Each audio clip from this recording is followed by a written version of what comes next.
Ladies and gentlemen, the very word secrecy is repugnant in a free and open society, and we are, as a people, inherently and historically opposed to secret societies, to secret oaths, and to secret proceedings. We decided long ago that the dangers of excessive and unwarranted concealment of pertinent facts far outweighed the dangers which are cited to justify it. Even today, there is little value in opposing the threat of a closed society by imitating its arbitrary restrictions. Even today, there is little value in ensuring the survival of our nation if our traditions do not survive with it. And there is very grave danger that an announced need for increased security will be seized upon by those anxious to expand its meaning to the very limits of official censorship and concealment. That I do not intend to permit to the extent that it's in my control. And no official of my administration, whether his rank is high or low, civilian or military, should interpret my words here tonight as an excuse to censor the news, to stifle dissent, to cover up our mistakes, or to withhold from the press and the public the facts they deserve to know. For we are opposed around the world by a monolithic and ruthless conspiracy that relies primarily on covert means for expanding its sphere of influence, on infiltration instead of invasion, on subversion instead of elections, on intimidation instead of free choice, on guerrillas by night instead of armies by day. It is a system which has conscripted vast human and material resources into the building of a tightly knit, highly efficient machine that combines military, diplomatic, intelligence, economic, scientific, and political operations.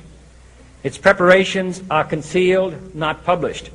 Its mistakes are buried, not headlined.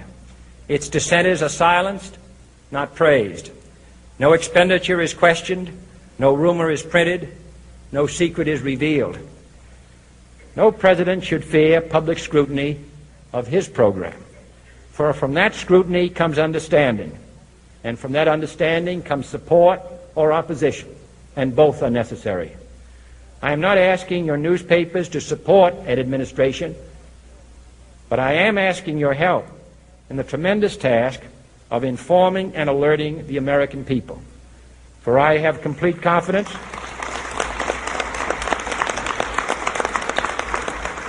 in the response and dedication of our citizens whenever they are fully informed. I not only could not stifle controversy among your readers, I welcome it. This administration intends to be candid about its errors. For as a wise man once said, an error doesn't become a mistake until you refuse to correct it.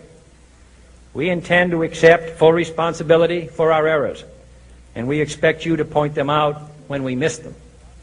Without debate, without criticism, no administration and no country can succeed, and no republic can survive. That is why the Athenian lawmaker Solon decreed it a crime for any citizen to shrink from controversy. And that is why our press was protected by the First Amendment, the only business in America specifically protected by the Constitution, not primarily to amuse and entertain, not to emphasize the trivial and the sentimental, not to simply give the public what it wants, but to inform, to arouse, to reflect, to state our dangers and our opportunities, to indicate our crises and our choices, to lead, mold, educate, and sometimes even anger public opinion.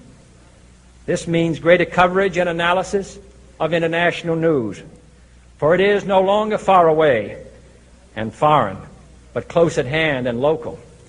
It means greater attention to improved understanding of the news, as well as improved transmission. And it means, finally, that government at all levels must meet its obligation to provide you with the fullest possible information outside the narrowest limits of national security. And so it is to the printing press, to the recorder of man's deeds, the keeper of his conscience, the courier of his news, that we look for strength and assistance, confident that with your help, man will be what he was born to be, free and independent.